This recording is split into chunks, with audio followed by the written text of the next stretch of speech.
महाराष्ट्रातील चंद्रपूर जिल्ह्यातील जिवती तालुक्यातील 14 गावे हे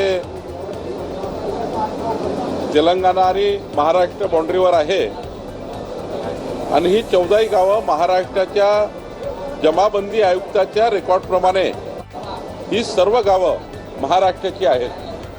त्यामुळं ही सर्व गावं महाराष्ट्रामध्ये या ठिकाणी त्यांचा महसुली रेकॉर्ड आणि यानंतर त्यांचा संपूर्ण जो काही व्यवहार आहे तो जरी त्या भागात आहे या भागात असला त्या राज्यात व्यवहार आहेत, त्या राज्यात काही शेती आहे या राज्यात काही शेती आहे। त्यामुळं गावाचं जे गावठाण आहे ते महाराष्ट्रामध्येच राहील याबद्दलची कारवाई आम्ही चालू केलेली आहे आणि याबद्दलचा पुरावा रेकॉर्ड आमच्याकडे आहे आणि त्याची नोंद आता महाराष्ट्र शासनाने घेतली आहे। तर नेमका एक मिनिट त्याच्यामध्ये प्रश्न असा आहे की त्या गावांमध्ये मतदार असेल किंवा दोन्हीकडे त्यांना मतदान काय महाराष्ट्रात आहे 100% महाराष्ट्राचे मतदार आहेत।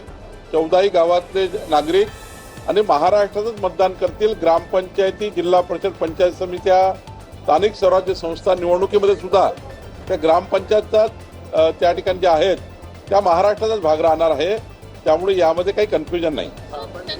जी आहे ती तेलंगणामधून येते अशी देखील माहिती उपलब्ध आहे। तर त्या काही काळ असा होता की तिकडला व्यवहार इकडला व्यवहार सारखा आहे, बाजारपेठ पण काही सीमा ओलांडण्याची एवढाच भाग आहे। लागून असल्यामुळे कुठे आपण भाजीपाला आणतो, किराणा आणतो किंवा हॉस्पिटलाइजला जातो तो व्यवहार आहे।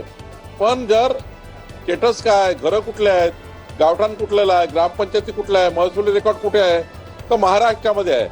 त्यामुळे जिवती चंद्रपूरमधले 14ही ग्रामपंचायती गावं हे महाराष्ट्रात असतील आणि त्या महाराष्ट्रात आहेत। सर पण तेलंगणा पण उद्या जाऊन या दावा केला तर काय प्रश्न? तेलंगणाकडे रेकॉर्ड नाही, रेकॉर्ड महाराष्ट्राकडे आहे। त्यामुळं तेलंगणाचा दावा त्या ठिकाणी काही मजबूत होणार नाही। समाविष्ट करण्याची प्रक्रिया जवळपास झाली आहे। लवकरच त्याचा आम्ही अंतिम निर्णय करू।